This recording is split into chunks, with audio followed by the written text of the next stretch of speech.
সেখান থেকে তাদের পদ থেকে অপসারণ না করে শাসক পদে বহাল রাখা যায়, তাহলে প্রান্তিক জনগোষ্ঠী তাদের মৌলিক অধিকার ফিরে পাবে। উপজেলা পরিষদ মূল্যায়ন অনুযায়ী উপজেলা পরিষদের ভাইস চেয়ারম্যান ও মহিলা ভাইস চেয়ারম্যানের কোনো স্বাক্ষরিত কলাম নাই। তারা পদাধিকার বলে উপজেলা পরিষদের অন্তর্গত 17টি দপ্তরের কমিটির স্থায়ী কমিটির সভাপতি। উপজেলা পরিষদের ভাইস চেয়ারম্যান ও মহিলা ভাইস চেয়ারম্যান জনগণের প্রত্যক্ষ ভোটে নির্বাচিত বিধায় জনগণের কাছে তারা দায়বদ্ধ।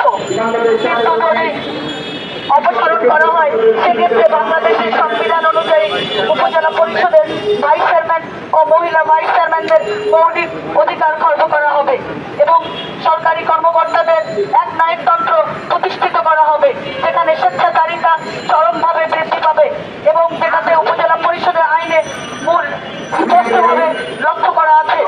অপরদিকে ষষ্ঠ উপজেলা পরিষদের নির্বাচনে সকল উপজেলা ভাইস চেয়ারম্যান ও মহিলা ভাইস চেয়ারম্যান চরম ক্ষতিগ্রস্ত হবে এবং জনগণের তাদের স্বার্থ তাদের প্রতিকূলতা থেকে বঞ্চিত হবে।